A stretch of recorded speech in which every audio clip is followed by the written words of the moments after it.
the Book of Change stated, "Families who perform kind deeds will accumulate fortune which can outlast many generations." Therefore, in order to change a bad life into a good life, we not only have to reform our faults, but also have to practice all forms of kindness and build upon our virtue. Only in this way can we rid ourselves of the karma created in the past. Once our kind practices accumulate, our bad life will naturally turn into a good life. Thus, the practice of changing destiny can be proven. Once there was a family by the name of Yen. Before they agreed to give their daughter in marriage to the man who later became Confucius' father, they looked into the past deeds of the family.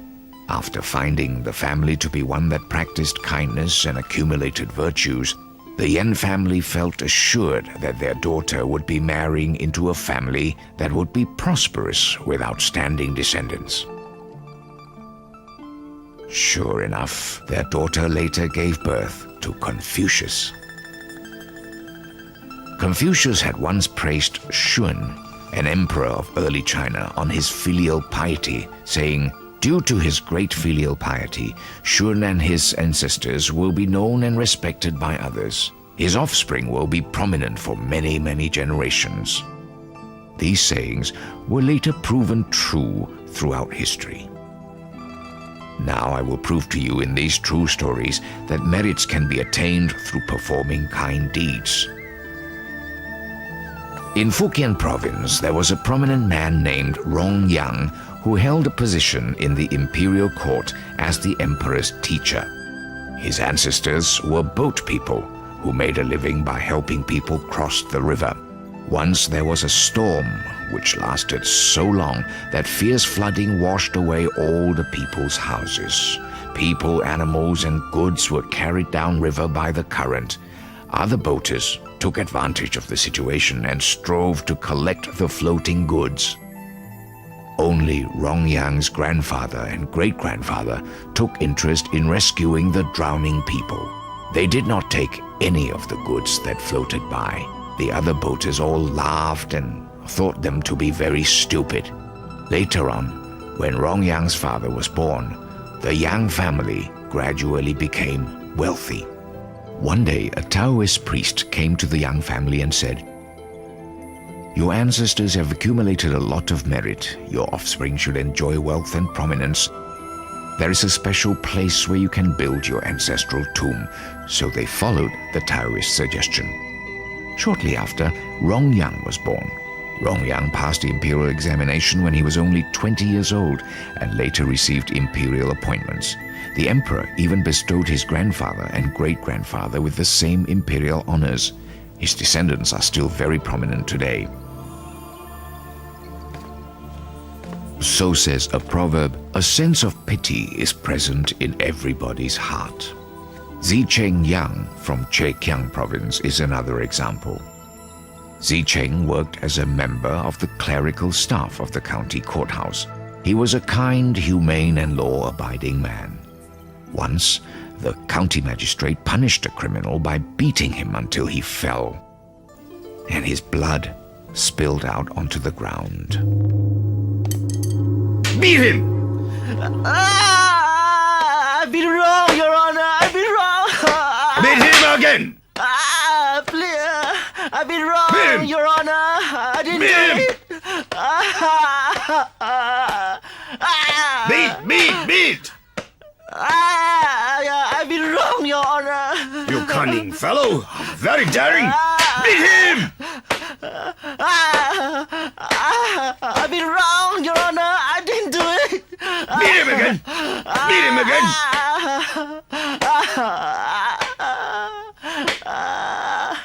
Beat him! Beat! Your Honor, please remain calm. Please stop beating him. It's all right for you to bleed. But how can I not be angry when this person has broken the law? Your Honor, when even those in government positions of prestige and power are corrupted and do not follow the righteous path, how can one expect the common people to abide by the laws? Thus, in a case like this, we should be more understanding.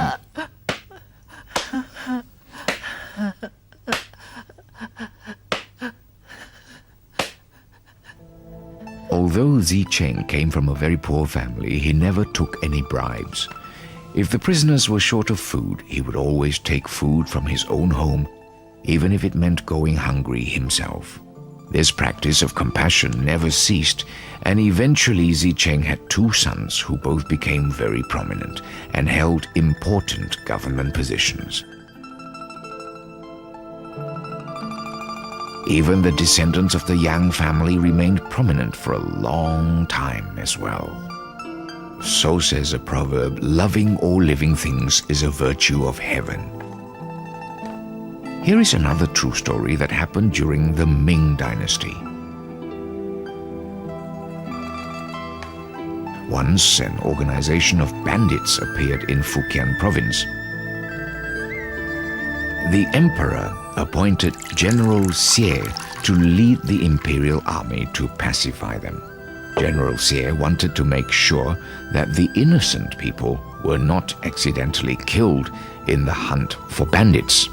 So he managed to obtain a list of those who belonged to the organization and commanded that a white flag be given secretly to those who did not belong to the bandits. They were told to place the flag on their door when the imperial army came to town, and the soldiers were ordered not to harm the innocent.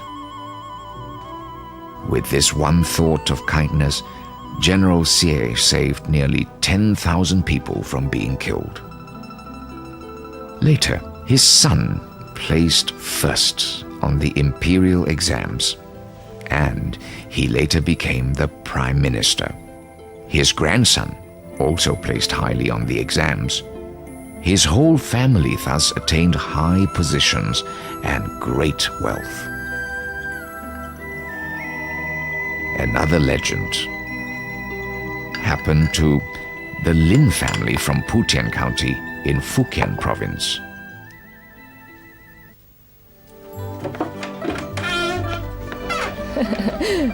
Take this one outside. Hi. Don't worry, everybody. Everybody, you will get a share. Don't worry. Everybody will get a share. Take some. Don't scramble. Yes, this one for here. you. Take This some. one for you. Over yeah, here. take Take some. carefully. Yes, this Don't one for drop you. it. Yes. Yeah. Hold properly. Don't drop it. Don't drop it. Take some for yourself. Come again Yes. next time. All right. Take over. Yes. Take some. Okay. Yes. Take Goodbye. carefully. Yeah, this one for you. This is for you. Yeah. And this one for you. Take another one. Come. Among their ancestors was an old lady who was very generous.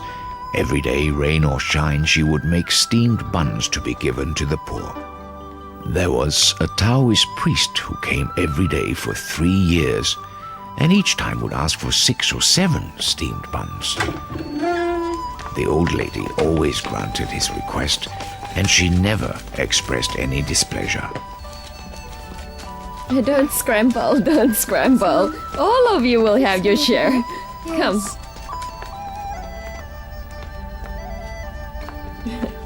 Madam Lin? You are... I have eaten your steamed buns for 3 years. Perhaps I can show my gratitude this way. On the land behind your house, there is a good place to build the ancestral grave. And if you're placed there in the future, the number of your descendants who will have imperial appointments will equal the number of seats in a litter of sesame seeds. Really? Oh, thank you for your kind guidance. Don't mention. Since you're sincere in helping people, you should receive good retribution.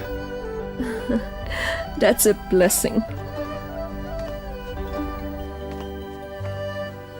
When the old lady passed away, the Lin family followed the Taoist's suggestion and buried her at the designated place. The first generation after that 9 men received imperial appointments. From here we can see that one's charitable deeds and accumulated merits will really benefit one's descendants.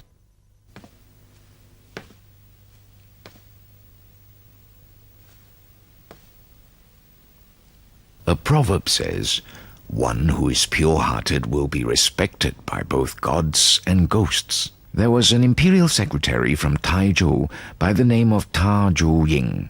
When he was young, he used to study in remote mountain areas, and he had the following encounter.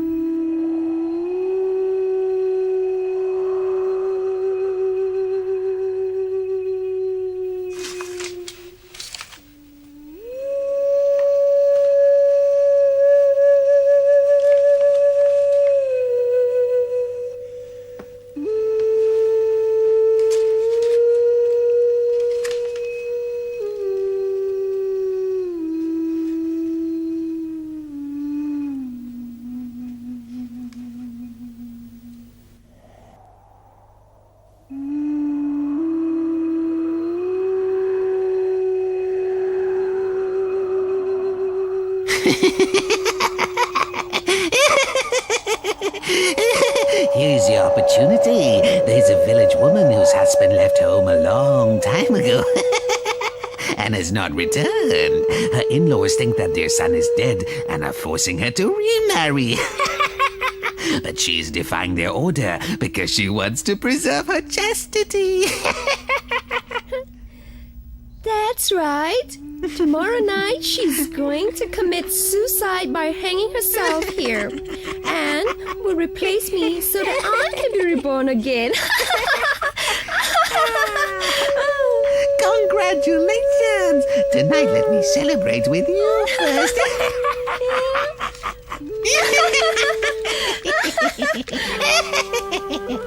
No. I must try to save the woman.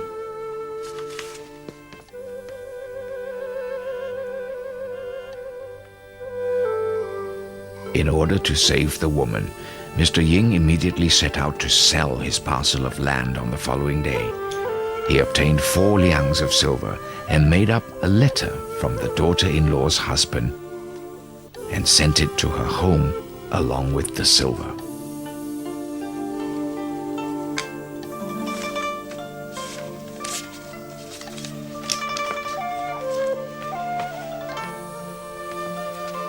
The parents-in-law, they noticed that the letter was not in their son's handwriting.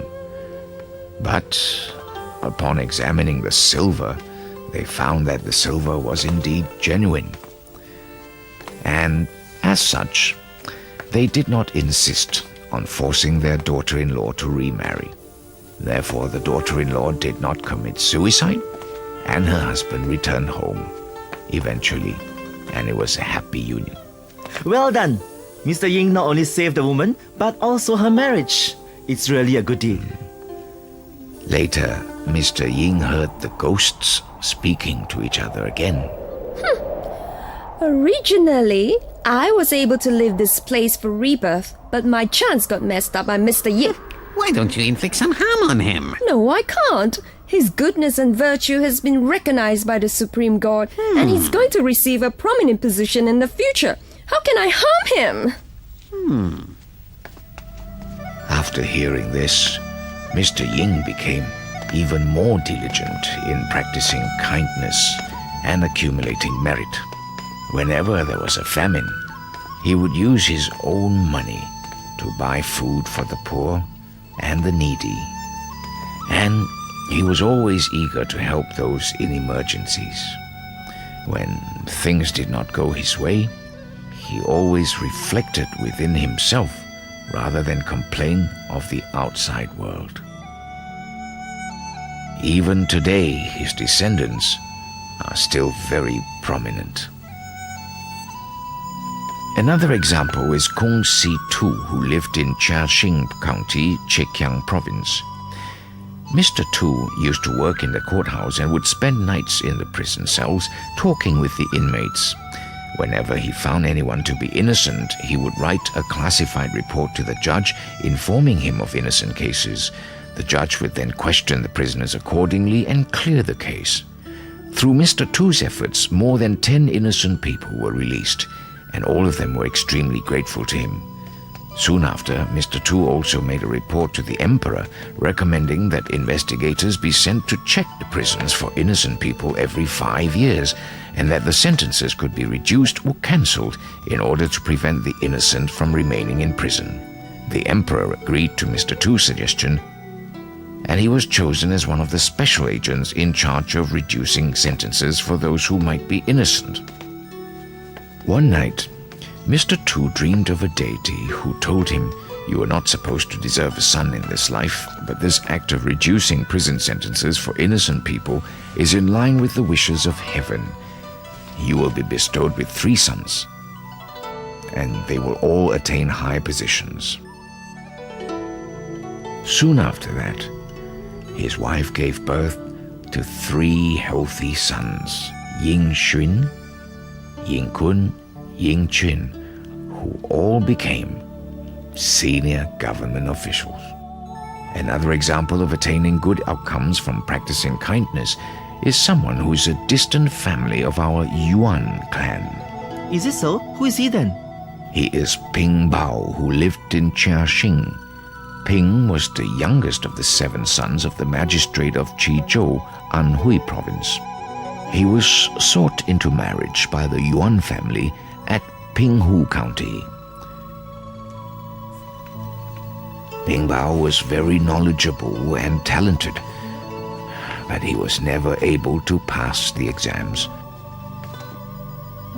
Once, while traveling on one of his many journeys to Lake Liu, he was caught in very heavy rain.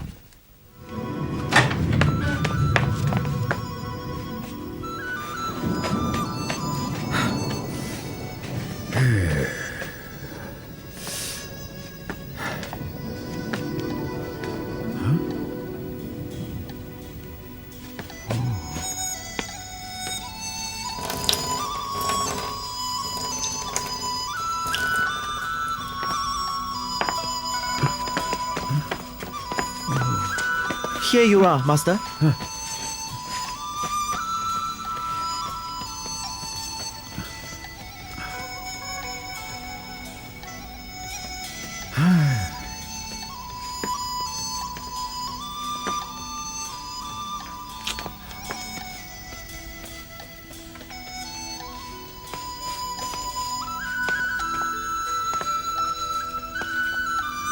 Amitabha, Mr. Bao. Abbot, I don't have the heart to allow the statue of Guanyin Bodhisattva to be defaced by the rain and dust. Could you use these 10 liangs of silver to have the temple repaired? Oh, I'm sorry. Repairing the temple involves a big project, and your silver is insufficient for this purpose, so I'm afraid that it is very difficult to fulfill your wish. Master, don't give any more. This is a whole family belongings. As long as the statue of Guanyin Bodhisattva remains undamaged, I don't care if I have to go without clothes. Abbot, please take my humble offering.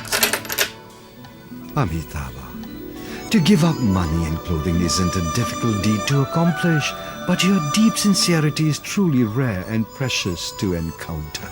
Amitabha. Please don't mention it. I have to make a move now. Thank you.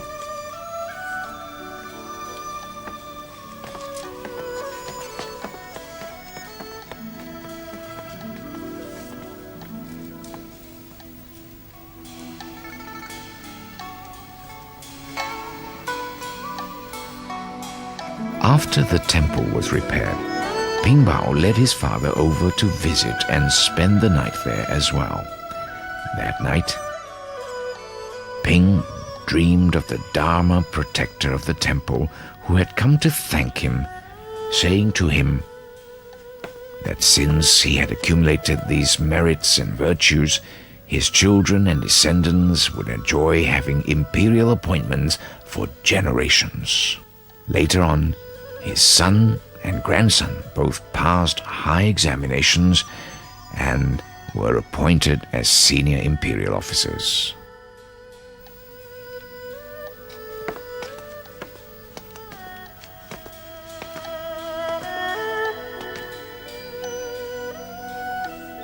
Tianqi, there is real goodness and false goodness, honest goodness and crooked goodness, hidden goodness and visible goodness, seeming goodness and unseeming goodness, improper goodness and proper goodness, half goodness and full goodness, big goodness and small goodness, and finally, difficult goodness and easy goodness. These different types of goodness each have their own reason, which should be carefully learned and understood. If we practice kind deeds, but do not learn the way to differentiate between right and wrong, we may end up doing harm instead of good. Now, I will explain the different types of goodness one by one. Once upon a time in the Yuan dynasty, a group of scholars went to pay homage to eminent monk master Zhongfeng, who was advisor to the emperor on Tianmu mountain.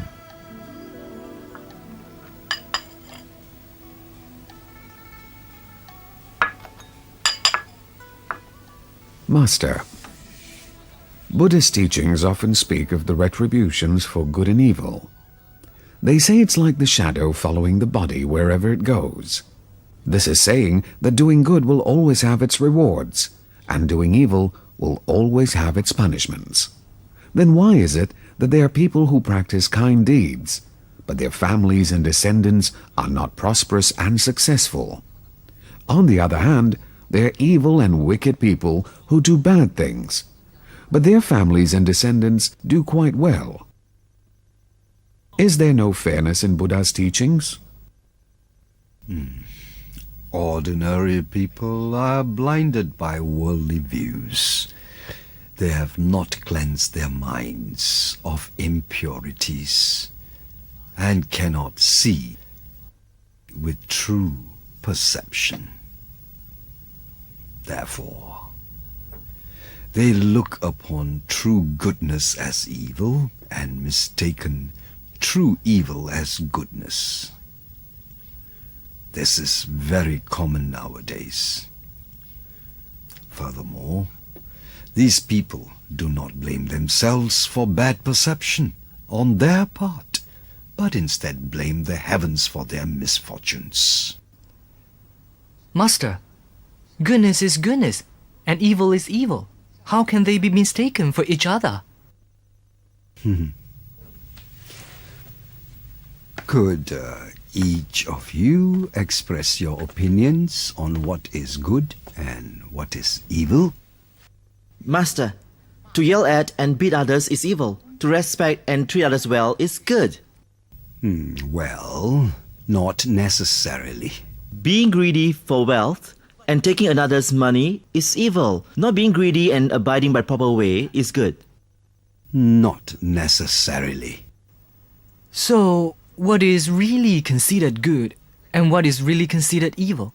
To do things with the intention of bringing benefit to others is good. To do things for the sake of oneself is evil. If what you do is for the sake of benefiting another, then it does not matter if you yell at him or beat him. That is still considered good. If your intention is for self-benefit, then, regardless of your appearance of respect and courtesy, it is still considered evil. Therefore, when one practices kind deeds with the sole intention of benefiting others, this is considered as benefiting the public. And if it's public, then it is real goodness. If you only think for yourself when doing kind acts, then what is considered private benefit, and that is false goodness. When kindness springs from within the heart, it is real goodness. When one does good just for the sake of doing a good deed, then it is false. Also, when one does good without expecting anything in return, it is considered real goodness.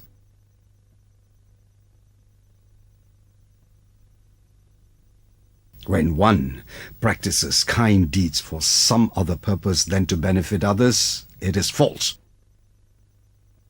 These differences should all be scrutinized by those who wish to practice true kindness. What is honest goodness and crooked goodness? People nowadays often look upon a conservative and nice person as a good and kind person. However, the ancient sages and saints have shown that they prefer those who are courageous and hold high goals for themselves. Those who appear to be conservative and careful in their everyday actions may be liked by all people, but because of their weak personality, they easily go along with everything, and they are unable to think for themselves.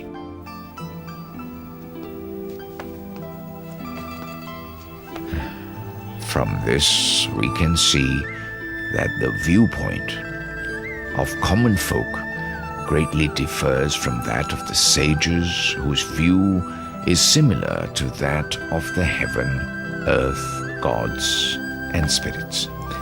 Therefore, those who wish to accumulate merit should practice with a true and humble heart, not for the purpose of pleasing others.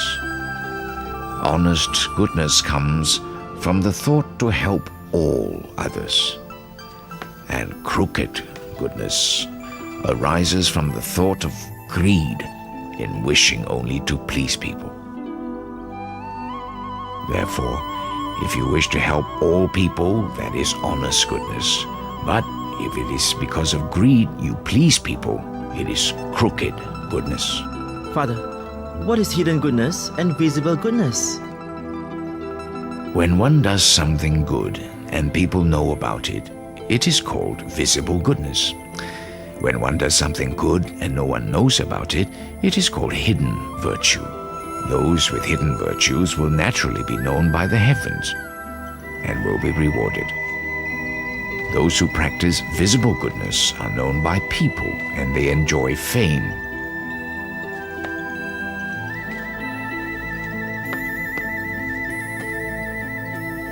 Fame itself is a fortune, but fame is not favored by heaven and earth. For heaven and earth do not like those who seek fame. We can see that those who have great fame but lack the virtues supporting it, they will eventually encounter some kind of unthinkable adversity. A person who truly has not done any wrong but continues to be falsely accused by others will have descendants who will suddenly become very prosperous and very, very successful. But then, why is there a saying that what seems to be goodness but is actually not? In the spring-autumn period, there was a country named Lu, because there were other countries which took their citizens as slaves. The country of Lu made a law which rewarded those who paid the ransom to regain the freedom of their fellow citizens. At that time, Confucius had a student named Zigong who did not accept the reward, although he paid for the ransom to free his people. But when Confucius heard this, he scolded Zigong, saying, "You have acted wrongly in this matter. When saints and sages undertake anything, they strive to improve the social behavior, teaching people to be good and decent. One should not do something just because one feels like it in order to gain vanity fame." On hearing this, Zigong became puzzled and looked at Confucius with a frown. Confucius then explained to him, saying, "In the country of Lu, the poor outnumber the wealthy. By refusing the reward, you lead others to think that accepting the reward money is being greedy. Thus, all the poor people who do not wish to appear greedy will hesitate to pay ransom in the future. Only very rich people will have a chance to practice this deed. If this happens, no one will pay ransom to free our people again." Another student of Confucius, Zilu, one saw a man drowning in the river, and he went forth to rescue him. Later, the man thanked him by giving him a cow as a token of gratitude. Zilu accepted his gift. Confucius was happy when he heard this and said, "In the future, people will be willing and eager to help those who are drowning in deep waters or river." If we look at these two examples from the view of common people, Zigong, who did not accept the reward money, was good, and Zilu, who accepted the cow, was not as good. Who would have known that Confucius praised Zilu instead and scolded Zigong? From this we can see that those who practiced kind deeds must not only look at the present outcome, but should also consider effects of the act in the long run. One should not only consider one's own gain and losses, but should look to see the impact made on the public. What we do right now may be good, but with passing years it may inflict harm upon others. Therefore, what seems like goodness may in fact be the opposite, and what appears to be the opposite of goodness may someday turn out to be goodness done after all. Father, what is improper goodness and proper goodness? In the Ming Dynasty, there was once a prime minister named Wen Yi-liu, who, when growing old, retired to his hometown, where he was loved and respected by all. Once, a drunken villager proceeded to insult him. Mr. Liu thought that since he was drunk, he would not want to bother about the latter. A year later, the same man committed a grave crime and was sent to jail with the death sentence. Upon hearing this, Mr. Liu said with great remorse, "If I had taken him to the authorities for punishment that day when he came to insult me, perhaps this would not have happened. A little discipline then could have prevented the great harm done now and might have saved him from certain death." This is an example of doing something bad while having good intentions. There is also an example of those who did good when they in fact intended otherwise. Once a famine ravaged the land and people stole food from others in broad daylight. A rich family reported their stolen losses from the marketplace to the authorities, but the government did not want to get involved and did nothing to stop the people. Eventually, the people grew more daring and chaos was imminent. So the rich took the law into their own hands and proceeded to catch and punish those who stole from them. In this way, peace returned to the land and the people stole no more from one another. It was with selfish intentions that the rich family acted, but the result of their deeds actually did everyone a great benefit. For we all know that goodness is proper and evil is improper. But remember that there are cases where deeds done out of good intentions result in evil, and deeds done with evil intentions result in good. Father, what is half goodness and full goodness? In the I Ching, it is said, when a person does not accumulate kind deeds, he or she will not attain good fortune. When one does not accumulate evil deeds, he or she will not bring about great adversity. If we are diligent in doing kind deeds, it is like collecting things in a container, and with diligence it will soon be full. If we are somewhat lazy in our collecting, then the container will be half filled. This is one explanation of half goodness and full goodness. Once upon a time, there was a poor lady. This lady went to visit a Buddhist temple and wished to make a donation. However, she was so poor that she had only 2 cents, so she gave these to the monk.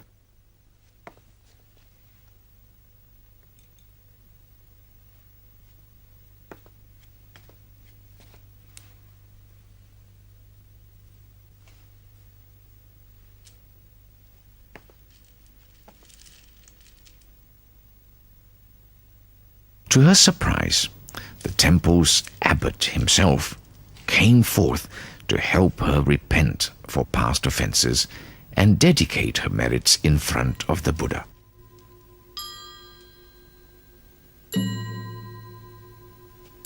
The lady was very touched by his move.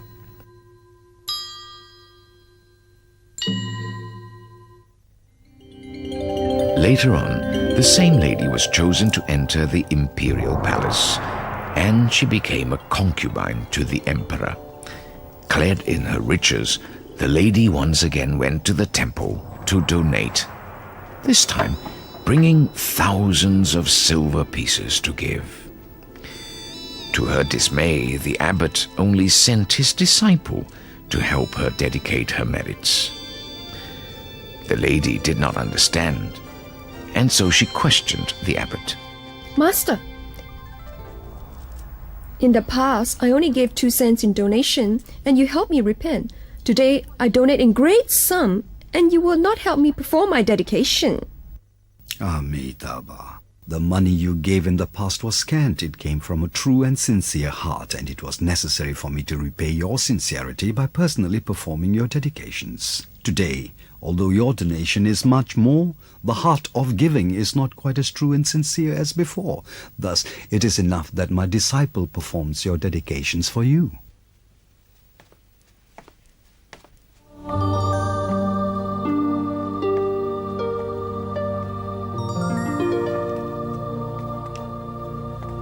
This is an example of how thousands of silver pieces are only considered as half goodness and 2 cents as full. Do you understand? Another example is of Li Zhong, an immortal of the Han dynasty. He was teaching his student Dong Bing Liu the art of transforming iron into gold. They would use this gold to help the poor. Dong Bing asked his teacher, "Will the gold ever change back to iron again?" Li Zhong then answered him, saying, "After 500 years it will return to its original form." Dong Bing then shook his head, saying, "In this case, I don't want to learn this art. It will harm those who possess the gold 500 years from now." Li Zhong then smiled and said, "To become an immortal, one must complete 3,000 virtuous deeds. What you have just said came from a truly kind heart. Your 3,000 deeds are fulfilled." When we perform a kind deed, it is best if we can do it out of our innermost sincerity, not seeking rewards or noting in our minds how much we have done. If we practice thus, then all our good deeds will reach fulfillment and success. If instead we always think of the deeds we have performed, looking for a reward of some kind, then no matter how diligently we practice in an entire lifetime, the deeds will still be considered half goodness. For example, when we donate money to the poor, we can practice what is called pure donation. In this type of giving, we do not linger on the thought of I, who is giving, or dwell on the importance of the object I am giving away, or think of who the receiver is. We are simply giving, and it is out of true sincerity and respect. When we give with pure donation, then 1 dew of rice can bring boundless fortune, and the merit from giving 1 cent can wipe away the transgressions of 1,000 eons.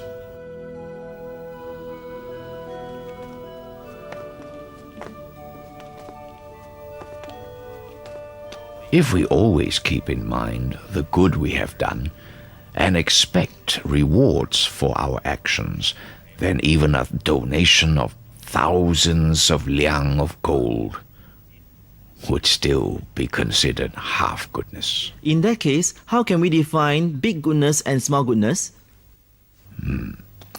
Once there was a high-ranking official named Zhong Da Wei, who was led into the spirit world to be judged for his good and bad deeds.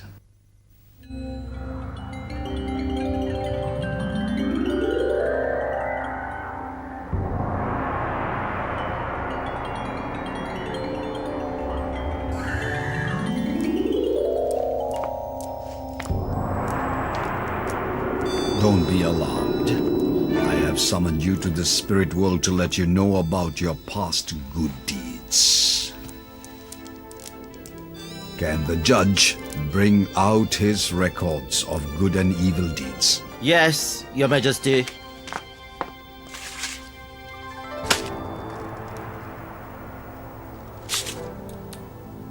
Your Majesty, I'm younger than 40 years of age. How could I have attained such a bad record? When you have a single thought that is improper, it is considered a bad offense there and then. It does not have to be carried out through action to be counted as wrong.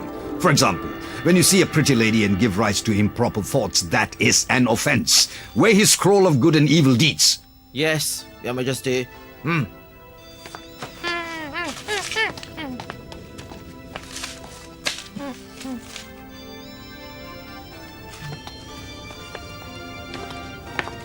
Your Majesty, his scroll of good deeds is heavier than that of his evil deeds. Surprise that my scroll of good deeds is heavier than that of my evil deeds. I can't really recall what major good deeds I've done. Have you really forgotten about it? Once the Emperor planned to build a great stone bridge. You opposed the project due to the hardship it would cause the thousands of people needed for the work. Well, this is a copy of your proposal to the Emperor. I did make that proposal, but the Emperor dismissed it. How can it bear so much weight against my numerous offenses? Although the Emperor did not take your suggestion, that one thought of kindness you bore for the tens and thousands of people was very great. If the Emperor had listened to you, then the good performed would be even greater. Take him away. Yes, Your Majesty. Therefore, when one is determined to do good for the benefit of all people, then a small deed can reap great merits. If one thinks only about benefiting oneself, then even if many deeds of kindness are performed, the merit would still be small. What is difficult and easy goodness? The knowledgeable scholars of the past used to say, when one wishes to conquer one's greed and desires, one should start with the most difficult to overcome. We should practice like the old teacher Mr. Su of Jiangxi, who gave 2 years' worth of salary to a poor man to pay for the fine to the government. Thus he saved the man and his wife from being torn apart, should the husband be taken to prison. Another example is Mr. Zhang from Hebei, who saw an extremely poor man who had to mortgage his wife and child and had no money for their redemption. If he was unable to pay for their return, the mother and child could both lose their lives. Yet another example is Mr. Jin from Chenqiang, Jiangsu province.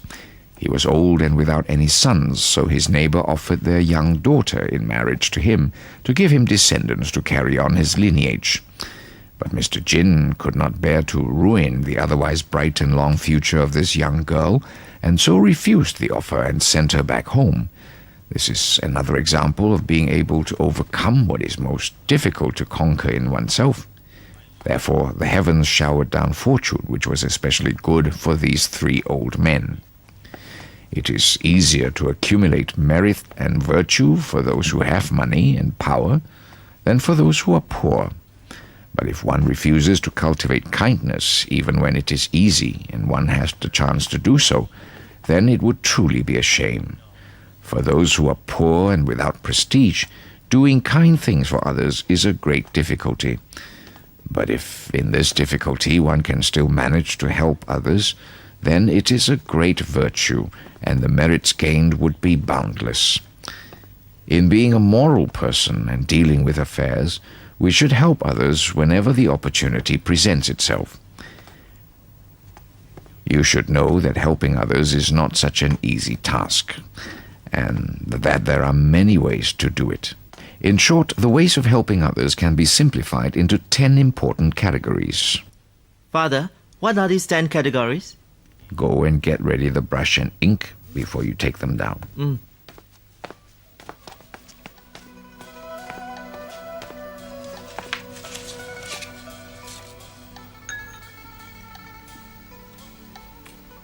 Well, I'm ready, Father.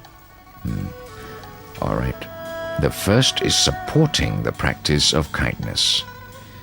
When we see the people trying to do a little kindness, we should assist them in their deeds and help their kindness grow. When we see others who wish to do good but cannot accomplish it on their own, we should lend a hand and help them succeed. This is the way we can cultivate supporting the practice of kindness. The second category is harboring love and respect.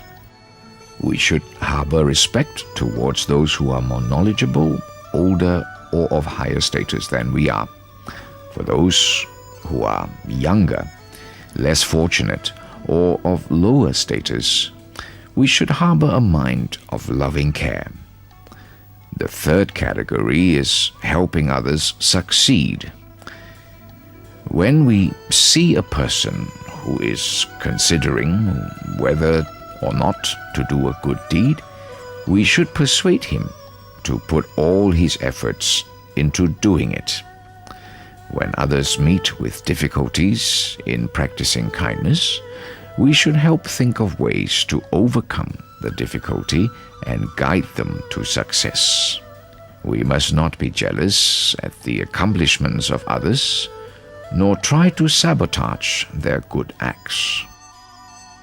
The fourth category is persuading others to practice kindness. When we meet a person who is doing evil, we should tell him that doing evil will only result in great suffering and painful retribution, and that he must avoid doing evil at all costs. We should tell people who refuse to practice kindness or are only willing to practice a little kindness that doing kind deeds will definitely have its rewards, and that kindness not only has to be cultivated, but must be cultivated constantly and on a large scale. The fifth category is helping those in desperate need. Most people tend to give when there is no need to give, and refuse to give when there is really a need. When we meet people who are in great difficulties, emergencies, or dangers, we should lend them a hand and help in whatever way we can to bring them out of their difficult times. The merits accrued from helping others in times of desperate needs are boundless indeed. However, one should not become proud and conceited for doing such deeds. The sixth category is developing public projects for the greater benefit of the people. Projects which will bring great benefit to the public usually have to be performed by those with great influence and power. If a person has this capacity, such as rebuilding the water system or assisting a disaster area, then he ought to do it for the benefit of the general public. The seventh category is giving through donation. People of this world love, seek, and even die for money. Who is actually willing to help others by giving their own money away? When we recognize the difficulty involved in donation, we can come to appreciate the rarity of the man who is willing to give for the purpose of helping others in need. He is an even greater man in the eyes of the poor. The eighth category is protecting the proper teachings. This is referring to the teachings of different religions. We must be able to differentiate between proper religions and deviant religions. Teachings with proper wisdom and views, such as that of Buddhism, which promotes kindness and goodness in society, should be supported. If one happens to see others in the act of destroying such proper teachings, one must put forth a complete effort to protect and uphold these teachings. The ninth category is respecting our elders. Anyone who is deeply learned knowledgeable, has high prestige, or is older than us is considered to be an elder and should be highly regarded and respected.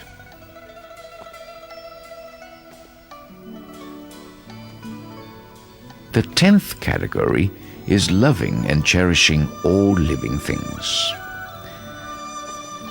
We should feel sympathy for all living creatures, even the tiny ants, which know of suffering and are afraid to die. How can we kill and eat beings and not feel the least sorry?